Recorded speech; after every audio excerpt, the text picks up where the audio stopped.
পার্শ্ববর্তী জেলা চট্টগ্রাম বিভাগের খুবই জনপ্রিয় একটি রেসিপি কালাভুনার রেসিপি নিয়ে এসেছি। দেখেন, আশা করি ভালো লাগবে। হ্যালো এভরিওয়ান, আসসালামু আলাইকুম। সবাই কেমন আছেন? আশা করি সবাই ভালো আছেন। সবাইকে জানাই শুভ দুপুর।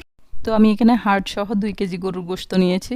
পরিমাণ মতো পেঁয়াজ কুচি দিয়ে দিলাম, পেঁয়াজের বেস্তা দিয়ে দিলাম, আদা 2 টেবিল চামচ, রসুন 3 টেবিল চামচ দিয়ে দিলাম, 1 টেবিল চামচ তেলে দেওয়া জিরা গুঁড়া, 1 টেবিল চামচ হলুদের গুঁড়া, 1.5 টেবিল চামচ মরিচের গুঁড়া, দেন স্বাদ মতো লবণ দিয়ে দিলাম। এখানে আমি দিয়ে দিচ্ছি এলাচি, তেজপাতা, লবঙ্গ, দারুচিনি, জয়ত্রী। এখন আমি দিয়ে দিচ্ছি কালাভুনার মশলা 1 টেবিল চামচ, গোলমরিচের গুঁড়া 1 চা চামচ, অল্প একটু জয়ত্রী, 4-5টা লবঙ্গ। এখন আমি 1 কাপ সরিষার তেল দিয়ে দিলাম। দেন আমি হাত পরিষ্কার করে ভালো করে মেখে নিব। মাখানো শেষ হলে আমি 30 মিনিটের জন্য রেস্টে রেখে দিব।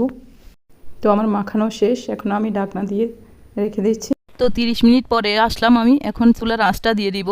চুলার আঁচটা প্রথমত হাই হিটে দিতে হবে বলক আসা পর্যন্ত। তো আমি ঢাকনা তুলে নেড়ে দিলাম। এখন ঢাকনা দিয়ে ডেকে ডেকে রান্না করব, মাঝে মধ্যে নেড়ে দিব যেন পুড়ে না যায়। আঁচটা থাকতে হবে লো টু মিডিয়াম আছে। এখন আমি বড় একটি টমেটো দিয়ে দিচ্ছি এখানে। কালাভুনাতে সাধারণত সবাই সসেস ব্যবহার করে, আমি সসেস ব্যবহার করি না, আমার থেকে মজা লাগে না। তো আপনারা যদি চান সসেসও ব্যবহার করতে পারেন। এইভাবে লো আছে রান্না করতে হবে। ঢাকনা তুলে কিছুক্ষণ পর নেড়ে দিতে হবে যেন লেগে না যায় আর পুড়ে না যায়। তো দেখেন আপনারা আমার কালাভুনার কালারটা কত সুন্দর এসেছে, মাশাল্লাহ। তো আমার কালাভুনার রেসিপিটি প্রায় হয়ে আসছে। এখন আমি পেঁয়াজ, রসুন আর সরিষা তেল দিয়ে ফোড়ন দিয়ে দিব। পেঁয়াজ রসুন সোনালি কালার হলে আমি কালাভুনার মধ্যে দিয়ে 5 মিনিটের জন্য আবার দমে রেখে দিব। চুলার আঁচটা একদম লো আঁচে দিতে হবে দমে রাখার সময়।